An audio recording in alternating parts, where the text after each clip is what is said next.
Kay atong pagatunan karon ang doktrina sa contentment.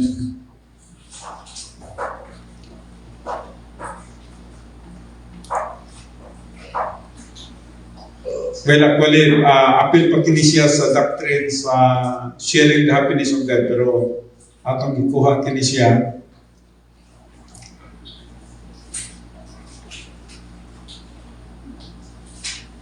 Okay? Yun na natin kini siya, kay padulong kita sa 10 problem solving devices.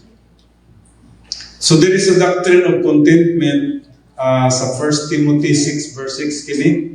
Kung doon na kamay mga Biblia, please, abrihan niyo yung mga Biblia. 1 Timothy 6 verse 6.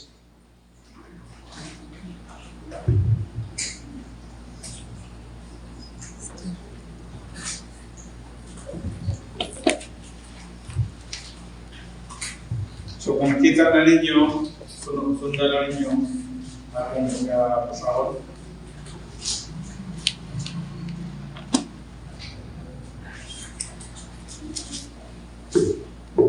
Nagayon din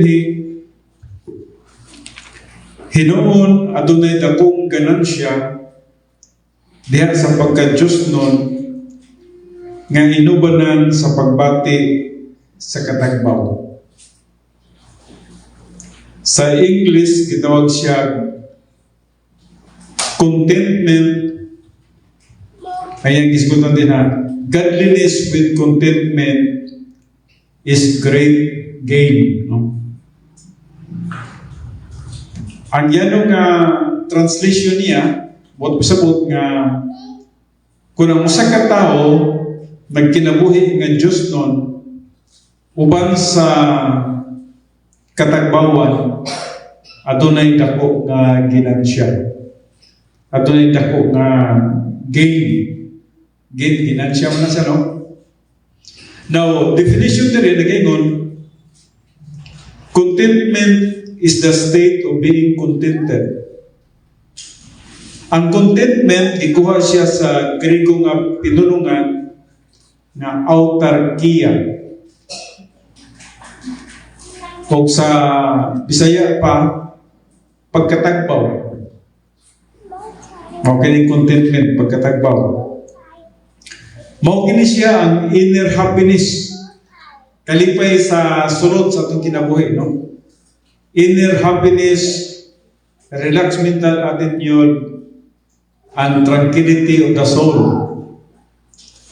that characterize the mature believer's experience in every circumstances of life. So kini yung contentment,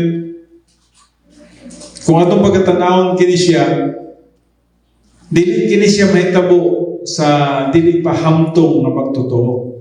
Now adunay siya diskutan din nga kasi nominative singular siya, naghulagway siya mitungod sa usa ka magtotoo nga nagatubo nga sa paghamtong. So meaning hamtong siya, matured siya. Kay kung dili pa hamtong, wa magay kontento. Kuwan magyud ka ng permanente magyong kulang. Ang murag uwak, bisag nagtukob na og piso, naglupad, muhingon yung gyapog, wa. So, bisag nagkatukob ng piso, permanenteng kulang. Walay pagkakontento ang tao. Di ka na pagkasulti, ang tao sa kalibutan, kung walay espirituhanon nga pagtubo, dili gyud kontento. Walay contentment ang tao. Mahimo lang mga kontento ang tao sa dihang nagatubo siya ngadto sa paghamtong. Spiritual maturity ang gisgutan dinhi. Now, spiritual maturity wala naghisgot sa edad ha. Basig moingon mo katong tigulang na mo to'y mature. Yes, physically mature siya. Pero dili ka na ang gisgutan dinhi. Ang gisgutan dinhi katong magtutuo nga hamtong. Buti pasabot magtutuo nga nagtubo. Dili basta-basta matandog ang iyang kinabuhi. So muna niyang diskutan din sa autarkia. So, autarkias means self-sufficiency. Meaning, ang punong autarkias sa Griego, nagpasabot self-sufficiency. No?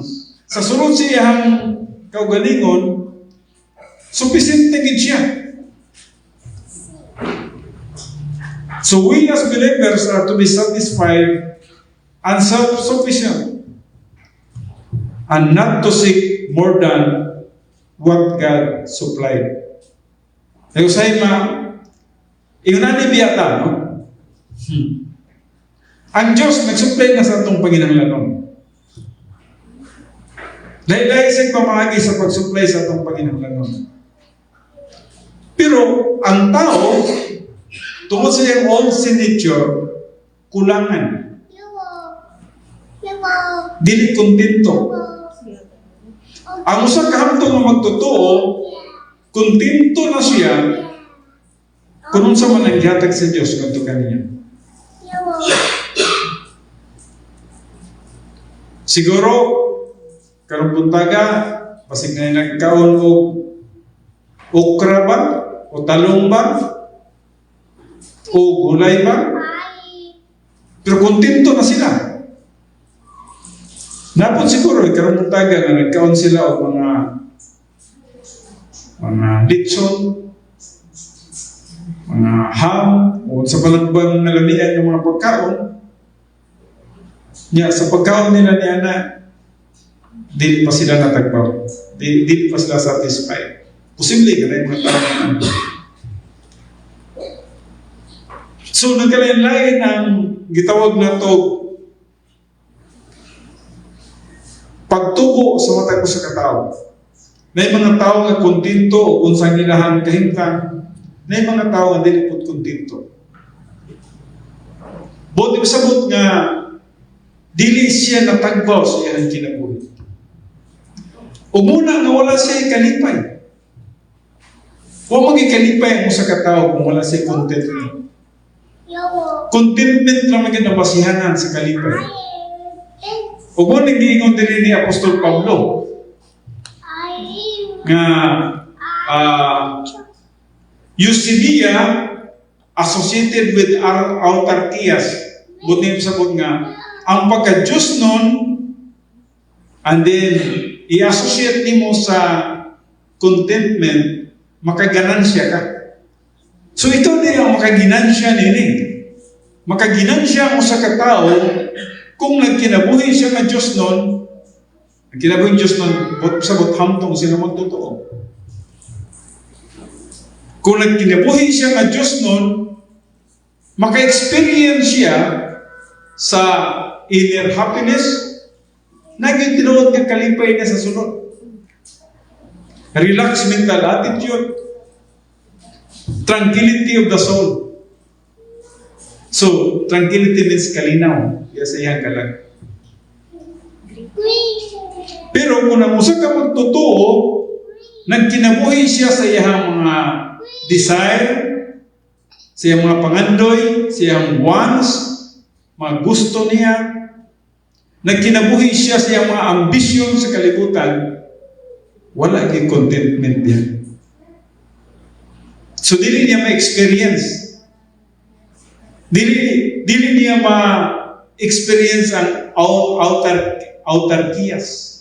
Meaning, dili siya makasinati o kalinaw sa sulod siyang kinabuhi. Dili siya makasinati o tinuod nga kalipay sa sulod siyang kinabuhi. Dili siya makasinati o katagbawan sa iyang kinabuhi. Mao ka lang kasi Apostol Pablo nag-ingon yun, no? Contentment with godliness with contentment. So mag-uban din sila, no? Associated siya, no? Na word nga with contentment. Mag-uban siya. O kung nangan ng duha, ganansyado siya. Makaganansya siya. Maka-experience siya of genuine happiness. Maka-experience siya of peace, relax mental attitude sa iyong kinabuhi. O inguna na ang pulong sa Diyos. Kung imong ibasa ang pulong sa Diyos karon nagapaminaw ka mo sa pulong sa Diyos, nagtuon kita sa 1 Timothy 6 verse 6. Kung tuuhan mo ang pulong sa Diyos, mamani, pulong sa Diyos mo din, makaganansya ka. Pero kung dili mo tuuhan ang pulong sa Diyos, walay kaymuan. Bisang pagbalik-baliko ni mo nagbasa ang 1 Timothy 6 verse 6, hangtod nga dili nimo pagatuuhan ang pulong sa Diyos, kay pulong man siya sa Diyos. Dili gyud ikaw maka-experience sa katagbawan, sa kalinaw, sa kalipay nga tinuod, sa relaxed mental attitude. Makaganansya ka lang sa dihang imong pagatuuhan kini. Eusebiia or godliness or piety must be associated with autarkias. Dapat kauban din na siya, no? So, ang godliness diri sa Bisaya pa, ang pagka-Diyos nun, mao kini siya ang pulong nga gigamit alang sa mga hamtong nga mga magtutuo nga nagalakaw kauban sa Diyos. Mao ni gitawag godliness. Katong tao ba nga naglakaw kauban sa Diyos? Nagkinabuhi siya, o kung sa man itong ipakinabuhi sa Diyos, ay ang kinabuhi. Dawi nga aksyon siya, dawi nga nagasulti siya, dawi nga nagahunahuna siya. Godliness, ang pagka-Diyos nun. Nagkinabuhi siya ng Diyos nun.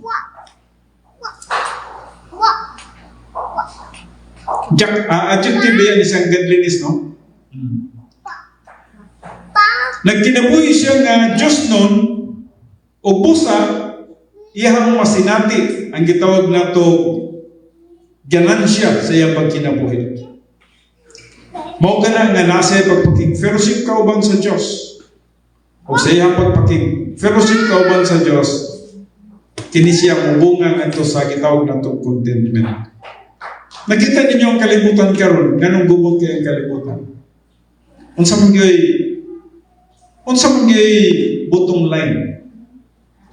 Nga naman yung gubot ng ganda.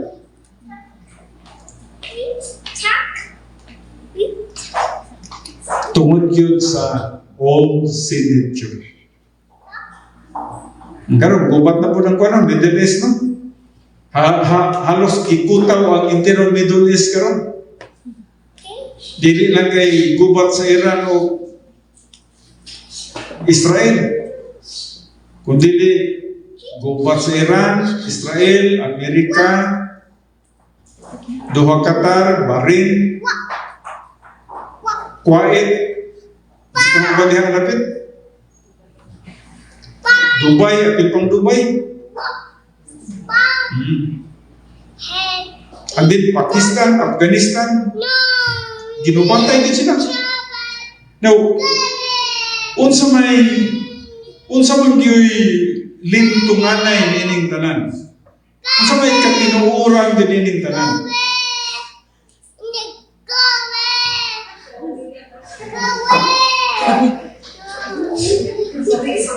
Let's go away. I'm sorry. Let's go away.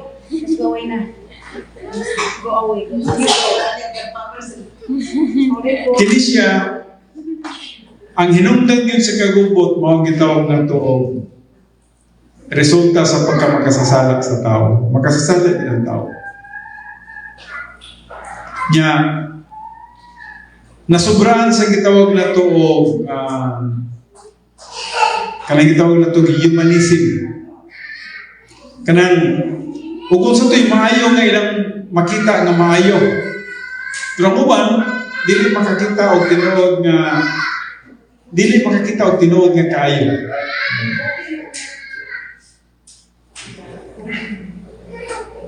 So, sa humanism manggod, pwede kang maghuna-huna nga buhaton nimo ni para sa kadaghanan. Mao na humanism. Pagbuhat ka maayo. So, siguro mo nang gibuhat sa uban karon mga nasod. Nga parang dili makabuhat daw og nuclear weapons ang Iran. Ay lang na lang gubaton. Kung nga naman magbuhat og nuclear weapons po, kung sa may produce nila protection sa imong nasod, di mo po yun dapat. Kaya ginuura may protection sa tuwa. Pero ang mga nasod, grabe kahadlukan, no? So, yun na nilang ibuhat.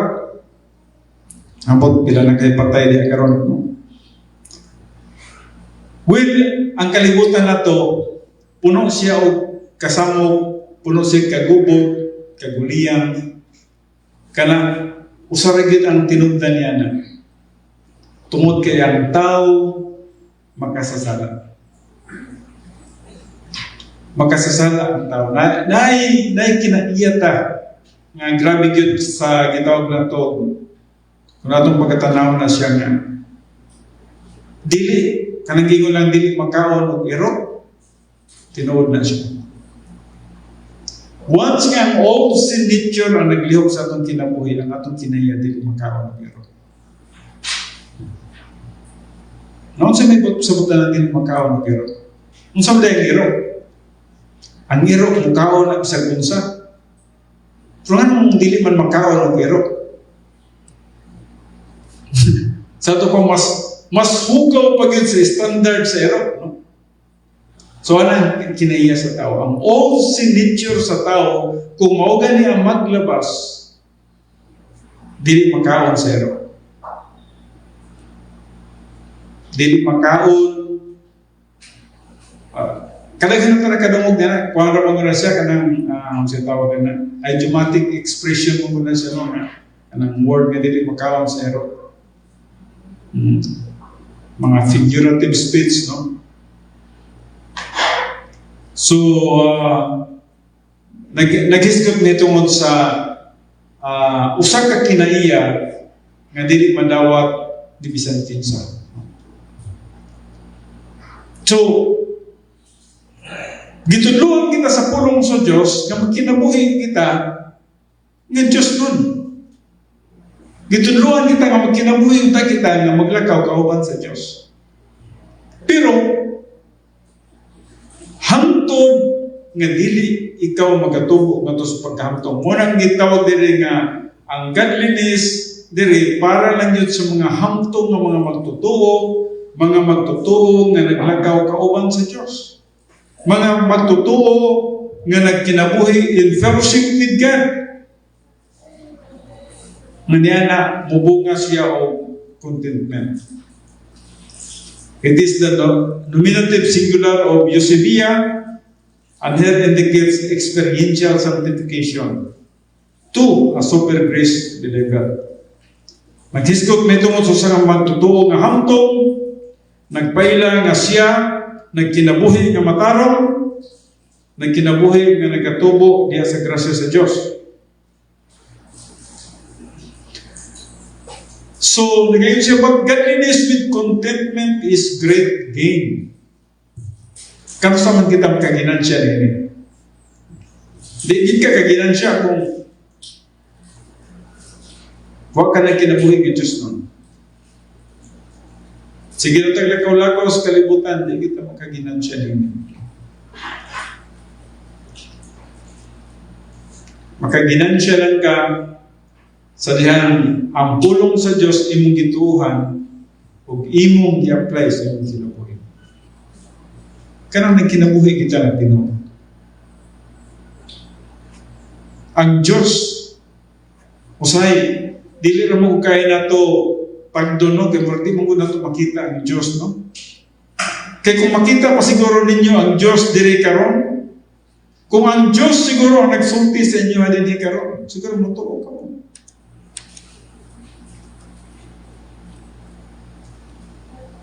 Nya, dibasa naman ni Pastor Ray. Pero pulong ni siya sa Diyos. Gusto sa Diyos nga makaganan siya ta.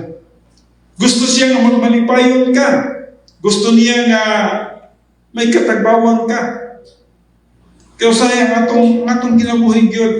Grabe ka malinglahon ng kalibutan.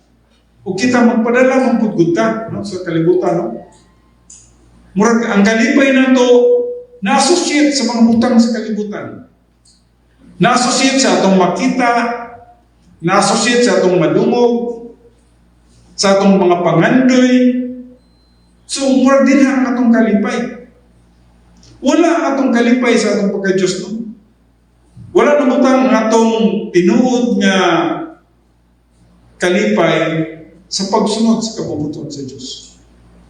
Ngayon naman ang din ang tinuod nga kalipay. O dili ma-experience ko sa katao. Ang usa ka hangtod nga magtotoo, a mature believer who live in Eusebia, associated with autarkias, is great gain. Mo ning gingon din no? Eusebia, associated with autarkias, unsa ganing Eusebia? Ang pagka-Diyos nun. Magkinabuhi kay Diyos nun. Nakadungog na ba mong tao na mayo? Diyos nun lagi na siya, oh. Unsa may buti ko sabot niya na? Murag ka ng maayo yung kinabuhi. Gani, ang pagtanaw sa tao na, Diyos nun lagi na siya kay, nagsige magsimba, no? Pero tinuod na. Dili, no? Ang tinuod nga Diyos nun, katong i-apply ang pulong sa Diyos sa iyang kinabuhi. O, gina-Diyos nun. Naglakaw siya. Sumala sa pulong sa Diyos. Kung unsang gisulti sa pulong sa Diyos, iyang gituhan.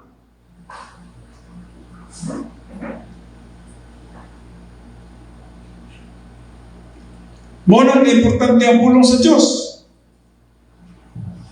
So, ganong makaginansyawan siya?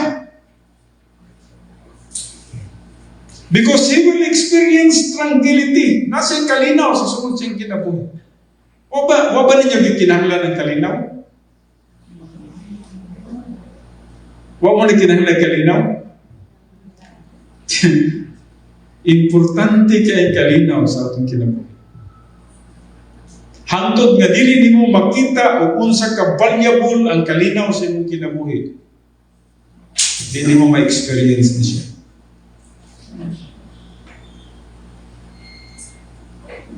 Kunya, di po din mo siya mapalit ang kalinaw.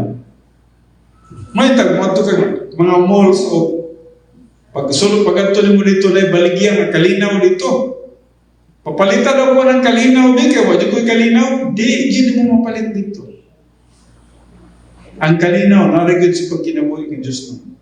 Ang kalinaw, naragod sa pagkinabuhi nga nagsunod sa pulong sa Diyos. Huwag baligyan kalinaw dito. Kasapaan pa ka dito sa mga sa tawag na, nagkabaligyan dito, mga sales lady. Huwag baligyan kalinaw. Huwag baligyan gugma dangato sa gawas. Walay baligya nga makarelax ka dito sa ilang mental attitude. Makaplagan lamang ni mo kinisya. Sa dihang ikaw magatubo nga to sa pagkahamtong, kang pulong sa Diyos ipapilit di mo dahil sa imong kalag. Saligan o tuuhan mo ang pulong sa Diyos dahil sa imong kalag, i-apply mo sa imong pagkinabuhi, makaganansya ka. O sa dihang ang musa ka tao, adunay contentment, no? Kung tinuod siya nga kontento sa iyong kinabuhi, kanang kung usar ko ng nasa tuwa karon. Kanang siya nga tao, that person is joyful and he is also grateful. Malipayon siya. Once nga malipayon siya, mapasalamaton siya. Kaya numdum ko sa di lang ako hinganlan, kung nakadungog ko istorya nga sa dihang nagampo na sa pagkaon, pagana sa pagkaon, uy, ginamos mong sudan. Di na kinahanglan ampuan. Di na kinahanglan ampuan. Pero, uy, humba, ako yan po.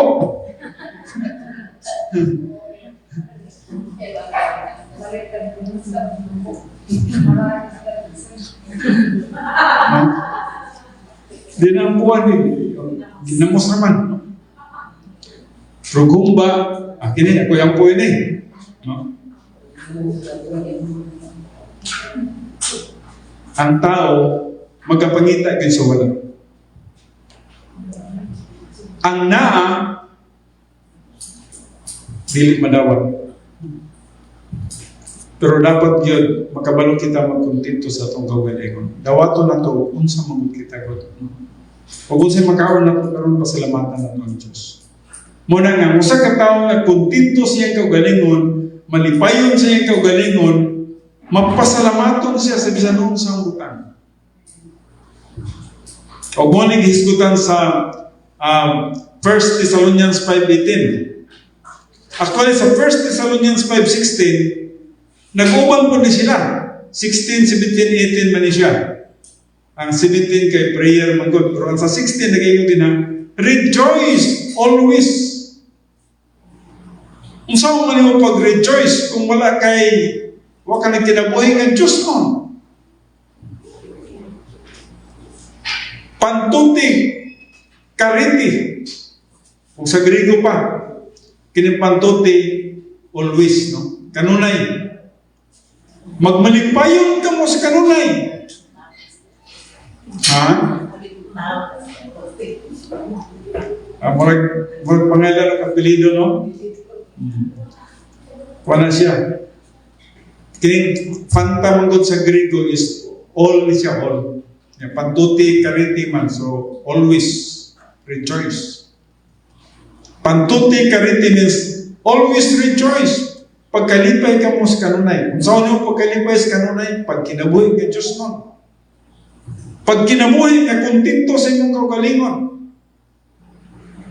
And then, 1 Thessalonians 5:18, in everything give thanks, for this is God's will for you in Christ Jesus. So nakita ninyo, o kung sa kalahinan, sa always dito sa 16, pantuti. Sa diri sa 18, panti. No? Panti ang hinigamit. The word panti means all na siya. Everything. Everything. Pwede. Grego na siya. Panti Eucharistilti. No? Always. Or everything. Ang pantuti is always. Basta all, gihapon siya. Panta is all. Pantuti is always. Panti is everything. Eucharistilti is in everything. Give thanks. Wala niya sabot. So, usanay ka magtutuo nga nagatubo nga to sa pagkahamtong, nagkinabuhi siya nga Diyos noon o kontento siya, nagmalipayon siya sa tanang panahon, ug tungod kay nagmalipayon siya, mapasalamaton siya sa tanang panahon. Magkapasalamat ka. Hindi lang kayo magpasalamat ka kay Litson ang imong gitubang karon, no? Ayaw kong kalimti ng mga bulat kay makaon niya pula, no? Dali mo gaya po ng bulat. So, a believer who is living in spirituality or in fellowship with God is always joyful, grateful, and peaceful moment by moment of his life. Mao kini usa ka magtotoo. Unsa lang gyud ang sekreto sa kinabuhi? Pag kinabuhi lang gyud bi espirituhanon.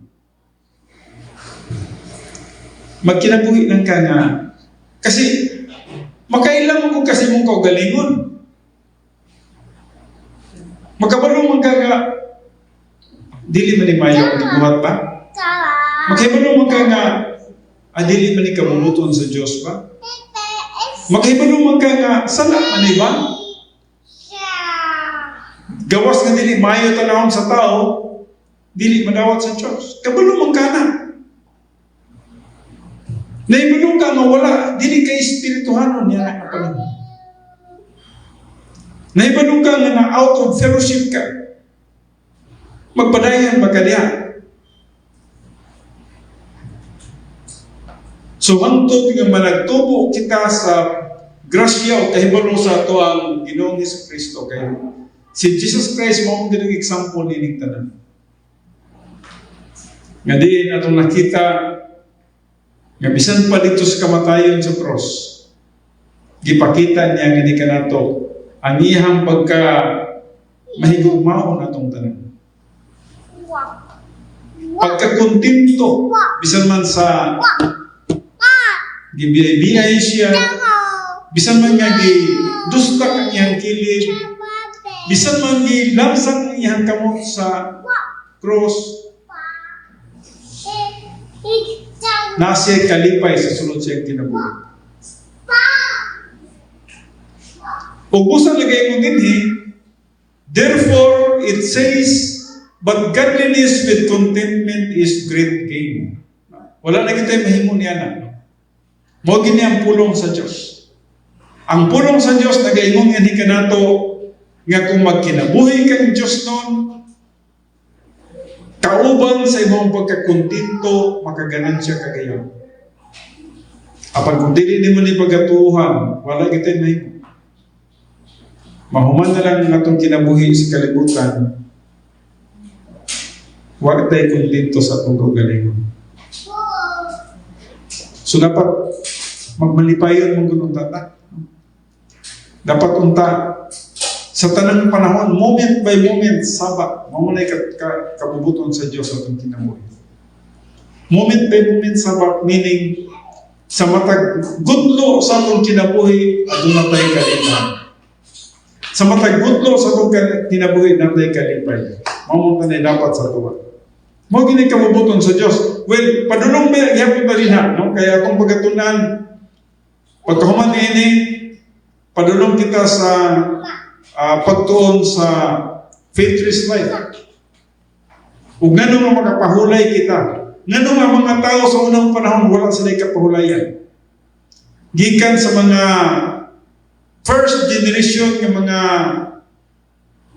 Hudiyo nga diin ning gawas sila sa pagkaulipon sa Ehipto. Grabe yun, no? Usay, di lang din nato ikumpara ang bagay. Pasig kita dito niya, pasig pareha kita kung kita mo niya ang labaw pa nga dili mo tuwo sa pulong sa Diyos, no? Kung kita siguro ang dito sa ilang panahon, usay, ingon magutan na, grabe, no, mapagis lang mo tuwo, no? Nga ang Diyos nag-uban na sa ilaha, ang Diyos nagpakaroon na sa ilaha, ang Diyos nagagiya nila, nagaproteksyon nila. Pero wala pag sila pagtuo. Nawag kong isot sa inyo ha, ang taong kanyan to, taong karon, maurag yapon. Kung wala nila masanti ang pulong sa Diyos, wala nila gituuhan o gisaligan ang pulong sa Diyos nga nagsulti nga to kanila, magyapon sa itong panahon karon. Gahit gyapon ang tao mutuo sa pulong sa Diyos karon.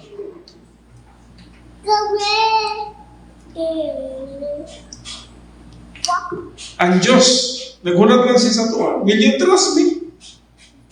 Nakay problema, ang Diyos, will you trust me? Huwag ka magsalig sa iya. Nagsalig mo kasi mong kusog. Nagsalig kasi mong paningkamot. Nagsalig kasi mong sistema. Nagsalig kasi mong galang. Huwag ka magsalig sa Diyos. Sa diyang lagay Panginoon, ang Diyos nagulat lang. Salig pa ka ako. Naku, gamhanan ko, grasyoso ko, mahigugmamon ko. Anak ka maayo ang atong Diyos. Nabinaw gid siya sa tuwa karon. Pero gituuhan ba na to, gisaligan ba na to ang iyang pagkamaayo? Nagsulti sa kaninyo nga, Diyos ko, matarong ko. Dili ko pwede magbuhat o usa ka butang na dili makaayo sa inyo ha. Pero gisaligan ba na to siya?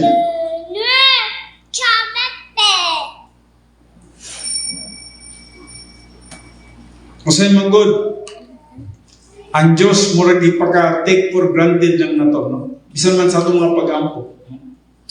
Murag ka ng para sa tuwa, kaya di man lagi na ito makita pa. Murag ka ng, kung sige ng take for granted, sa Bisaya na.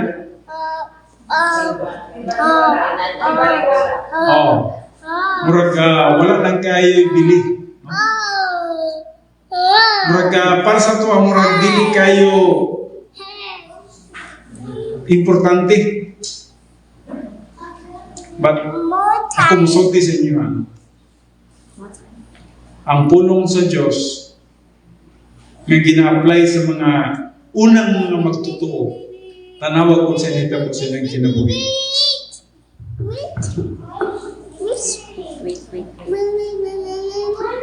Kung sa inita po sa mga kinabuhi nila ni Moses, ni Joshua, ni Job, ni David, ni Jeremiah, ni Mary, ni Paul, sadyang ang pulong sa Diyos ilang itong tuhan. Sadyang nagkinabuhi sila sa pulong sa Diyos. Nahimo silang impact dili lang sa ilang panahon, kundi hangtod sa itong panahon karon. O bumito na nga inguna ka-importante ang Bible doctrine. Inguna ka-importante ang pagtuon sa pulong sa Diyos. Ganun nagatuon sa pulong sa Diyos. Sadyang manunggan ninyo ang pulong sa Diyos, kung imong pagatuhan o saligan, maligkon ka. Kay there is power in the Word of God. May gahom sa pulong sa Diyos. Gamhanan ang pulong sa Diyos. Ang tao walay gahom kung dili siya magasalig sa pulong sa Diyos. Pero kung ang pulong sa Diyos imong pagatuhan, sa unang mga panahon, matingala ka. Si Moses sa dahil gitawag sa Diyos, di siya makatuong na tawagon siya kay mato pa niya, ka daw siya. Kabalo mo kaka. Kanang magsulti bitaw nga kanang yungit o kanang dili kay kalitok. Wala yang sulti. Pero tanawa ang pulong sa Diyos, mingon ka Moses. Giingnan si Moses, unsa man ang nasa imong kamot? Ingon si Moses, sungkod. Kaya itong nga time, pila na edad ni Moses? 80 na. 80 na ang edad ni Moses. Sungkod na siya. Unsa man ang nasa imong kamot? Sungkod. Kay katong napatay niya itong mga Egyptians, midagan man to siya, ni sibat man to siya. 40 years man po siya nga nagpuyo dito sa iyahang in-laws. Kasi sige na, si Jethro. So, 40 years plus 40 years na siya na itong nakapatay siya. 80 years na siya. Pagka 80 anyos, sungkod na siya. Gitawag siya sa Diyos. Hindi, ingon din siya, di ko kabalong sulti, kakako. Then, ingon ng Diyos iha. Unsa man ang nasa imong kamot? Siya sungkod. Ingon ng Diyos iha, iitsa. Giitsa ni Moses wala. Itsa. Pagsulti sa Diyos, tuon na yun siya. Itsa po siya. Unsa nahimo sa sungkod? Nahimong? Kay balong din mo. Nahimong bitin.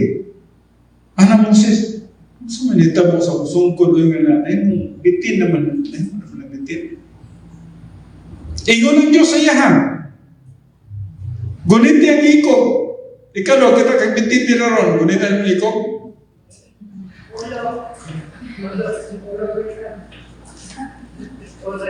Sugatan mong ulo? Pero sa gigot ni Moses, tuman yun siya kung sa gisulti sa pulong sa Diyos.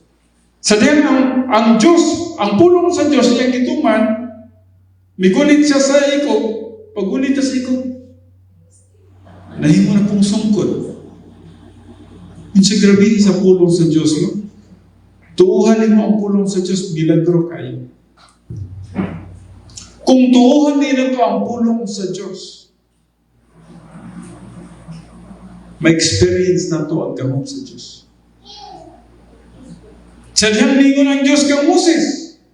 Moses, ito yun lagi mong sungkod, and then i-straight nga ito sa dagat. Kung saan itong panahon na? Matong panahon na nana sila sa Red Sea. Gituman ni Moses. Pagtuman ni Moses, kung saan nagtabo, ang dagat, ni padaplin, murag na yung wall, pikas po, ni padaplin na yung wall. Murag giyagiyan na siya, kusog kayo ng hangin. Murag ibakyong ang dagat ba, no? Murag na yung dakong kayo ng bagyo, ang super typhoon. Pero, di mo po kayo super typhoon kay ang mga tao man nakabatig hangin, no? Grabe yung hitabo. Yung padaplin ng dagat, murag wall diha, padaplin ng pikas, murag wall. Sulod ang mga tao. Nakita niyo na unsa ang power sa Word of God. Kung mo nang gihisgutan niya sa Hebrews 4:12, sigihan niyo na itong basa. And then, moabot rata sa pagtuon niya na kay na naman, ready naman ang pagtuon. Ako naman ang nalinya tanan, pero anam-anam lang sa ta. O unsa ka powerful nga matupad niya, kaya ang pulong sa Diyos, nagalihok nga gamanan. Buhi o nagalihok nga gamanan.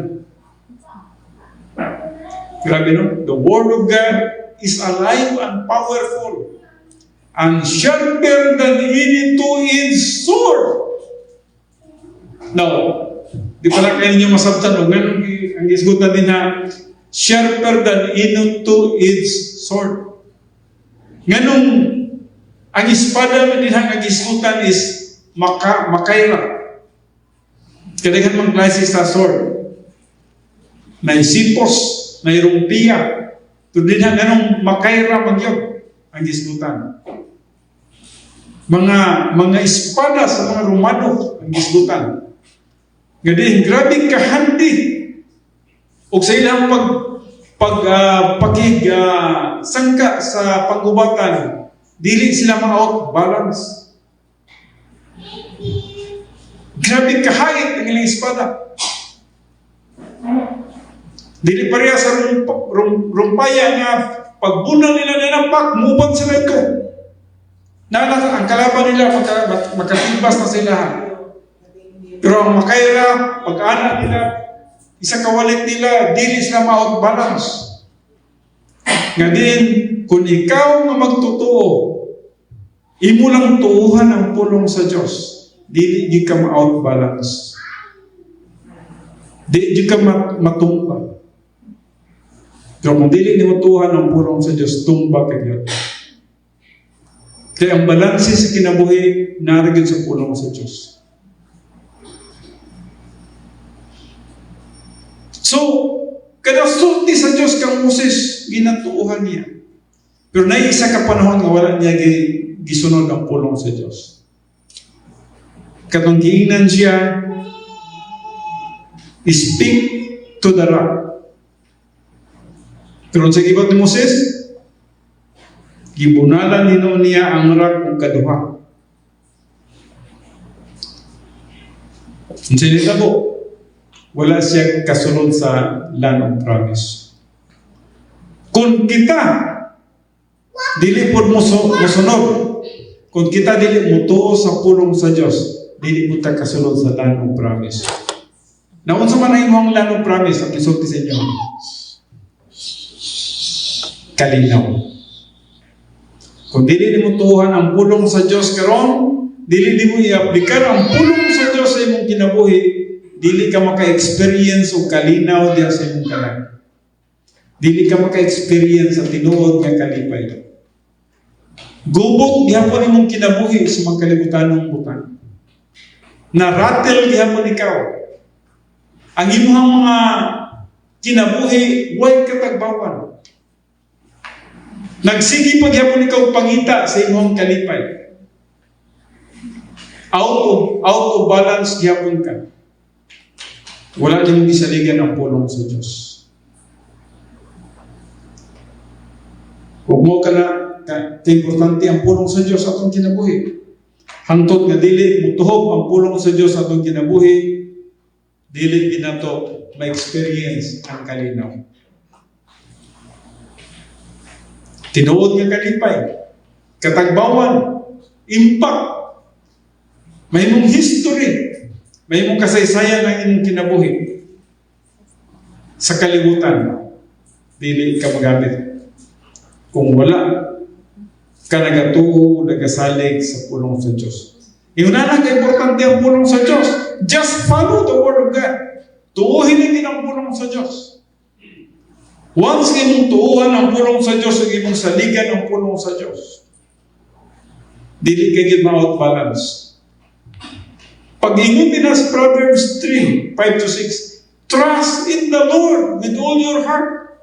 Ayaw luha-luhay ang Diyos. Saligig yun siya. Trust in the Lord with all your heart, with all your soul, and with all your mind. And lean not unto thy own understanding. Ayaw pagsalig sa iyong kaalam. Ang iyong kaalam is human viewpoint na siya. Ang gusto sa Diyos, nga musalig ka sa divine viewpoint. Now, contentment are related to the capacity for life. May kuwan niya po siya, no? May karelasyon niya po siya, no?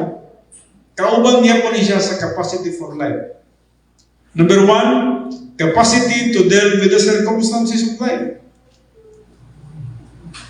Kung nga kay contentment, kontento ka, na kay capacity for life. Kung kontento ka, aduna kay capacity nga model sa mga circumstances of life. Unsa may mga paghitabo sa kalibutan. Capacity to appreciate and enjoy all the facets of life. Kabalo ka nga mapasalamaton, magmalipayon sa bisan unsa mang bahin sa kinabuhi. Capacity to handle adversity and prosperity. Na ba yung mga tao nga dili makahandle sa prosperity? Sa diyang panalangin na kahinumdum ko na sa nako ka higala o tinuod din kayo ni nga sinati niya ba siya. Sa una daw, sa nagtrabaho pa siya, wala pa siya kitagaan o service kumpanya. So, okay daw kayo yung kinabuhi. May po bang panahon nga kitagaan na siya service sa kinan. Pugi kayo. Bago kayo, di pwede sinawa. Sa diyang na siya service, na muduol ng mga bata dito. Muduol ng mga bata niya, ang ba, magdalagtansan na, dulo din niya, ayaw. Ano siya? Insa, may testimony siya sa kuwa. Insa, lahi gida ito, no? Kinina natin butang, murag makuha, hinong sama. Musab na itong kinaya, tinuod yun. Hadlok naman siya buta. Gasgasag tansan. Sumurag, ang iyang pagbati, murag, nausap na akong kinaiya, no? Murag, naka-attach na kayo ko sa butang. Ano siya? Ang attachment din na nasa butang. O, ang mga bata, gusto niya ipapalayo. O, tinuod niya na, kaya higala mo kaya na ako na siya. Usa yung nanata, no? Sa diyang natay prosperity, di ta kaya, di ta kakaya, di ta handle, no? Mabito na nga ang Diyos, ang gibasihan niya sa iyang pag-provide na to sa mga dagkong butang ang natong capacity. Di man siya makatag ng dagkong butang kung Nakita niya nga pa kay capacity. Usik-usikan na nimo. Capacity for time management. Ang atong time. Importante kayo natin capacity sa time management na to. Capacity for leadership. Kung unsa man ang atong position. Pastor ta, teacher ta, kumusta ang atong pagtudlo sa atong mga estudyante? Natay kumpanya, yun sa itong pagdala ng atong kumpanya. Natay gamay negosyo, yun sa itong pagdala ng atong negosyo. Capacity for leadership. Nga dili ka hawag sa ilaha, dili po dingon nga pagayatakan ka, kundi nagay capacity nga mutuo sila sa imuha o nga ang ilahang pagrespeto napod nga kanimo. And then capacity to value the promises of God in time and in eternity. Now, to have capacity for life, we must master the 10 problem-solving devices. Para na makabaton kita og capacity for life, dapat master nimo ang 10 problem-solving devices. Mao kining gitawag nato front line of troops. Mo ni ang mga sundalo nato nga nahimong defender of our soul. Memorize niyo ang 10 problem-solving devices? Wala? Oh, importante kayo na. Ang sabi number 1? Rebound. Number 2? Feeling of the Holy Spirit. Number 3? Faith rest. Muna atong banat-banatan bilang ka mga Domingo. Faith rest. Para magkapahulay ka. Para nakay katagbawan. Nakay kalipay. Number 4. Grace orientation. Grasyoso ka. Sa imong pagpangalagad sa Ginoo, nagsalig ka sa gahom sa Diyos, dili sa imong kaugalingon. That's grace orientation. Sa imong paghatag, way kadalo. That's grace orientation. Sa imong pagpangalagad, dili legalism. That's grace orientation. Sa imong kaluwasan, nagtuo ka nga buhat sa Diyos. That's grace orientation. Sa imong pagpangalagad, power of the Holy Spirit, dili imong power. That's grace orientation. Huwag ka nang hilabot sa uban. That's grace orientation. Number 5. Doctrinal orientation. Muna ang doktrina dapat ipasulod ni mo diri. Hangtod nga dili siya makasulod diri ang doktrina, habol gyud siya. Unsa ka habol? Mura kag naisundang. Nga ang sundang nimo ang dito sa iyang sharp. Kuha na kayo, dili na sharp. Oh. Kaya bisag kung saan nimo pukpok ang sa kahoy kay inyong tumbahon, dili na dyan, muntol na lang siya. Why madutlan? So, mura ginana, ang lasing kahoy. Nga imong pagkapukpukon sa imong sundang, di kadulot. Habol. So kung ang pulong sa Diyos, ang mga doktrina, wala mong sulod sa imong kalag, wala. Kinahanglan makasulod yun siya sa atong kalag. Doctrinal orientation. Sunod. Personal love for God. Gigugma na bagay na ito ang Diyos. No? Mailhan man na ito. Kung consistent ba tayo na nagpakaon sa pulong sa Diyos sa atong kalag, nagpasabot. Dili man lang good, pastor, wag mo i-absent sa simbahan. Dili lang kay ka na manggod. Ang kanang lain mga adlaw, hindi pakaon nito ang imong kalag. Consistent ba ka na nagpakaon sa imong kalag sa pulong sa Diyos? Personal love for God. Kung sa'yo sunod, personal love for God. May personal love for all mankind. Ano na gitawag agape love? Agape means unconditional. May condition. Di ka magtanaw kung sa ilang kahimtang. Dili mo sila higugmaon tungkol kay angayan silang higugmaon. O dili, ang imong paghigugma tungod kay ikaw adunay gugma di bisan kinsa. So in personal love, no? Ikasyam. Usahin mo ang kanang personal sense of destiny, no? Sa uban nga arrangement na number 6 mo na siya, no? Yan, sa uban pong arrangement, number 8 siya. Yes, personal sense of destiny. Unsa man ang personal sense of destiny? Dapat masabtan nimo ang plano sa Dios sa imong kinabuhi. Ang katuyuan sa Dios sa imong kinabuhi. Masabtan nimo ang imong kinabuhi ug asa padulong. Nga moingon ka ang plano ni sa Dios ang kinabuhi, no? Magkinabuhi kog matarong. Ang plano sa Diyos ang kinabuhi mo, gamiton ko niya alang sa ikayamayan. Ang plano sa Diyos ang kinabuhi, maggrungko nga tos pagkahangtong para magpagatubang na ko sa iyang presensya sa malabot nga panahon. Ihatag niya ang scroll blessings nga alang ka nako. Mao na ning plano sa Diyos ang kinabuhi. Dapat nasabtan mo na siya. Kay mo na naghatag ni mo motivation nga magtinanong ka nga Kristohanon.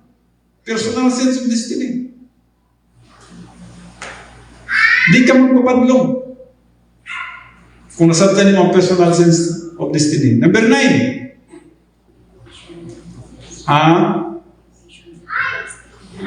Usahay, ginabaliktad niya po ang occupation with Christ o katong sharing the happiness of God. Mag-interchange niya po na. So, occupation with Christ. And then ang last is sharing the happiness of God. Ang pwede po number 9, sharing the happiness of God. And then number 10, occupation with Christ. At least na-memorize ninyo na siya. Mao na siya inyong solusyon sa mga problema sa kinabuhi. Kung wala ninyo na na-master, kung saan mo po niyo pag-master, huwag ganun yung ma-memorize. Di po na ninyo ma-memorize kung di po ninyo memorization. Magsige kagsulti sa inyo ha. Mula ba mra? Yun din yung magamit.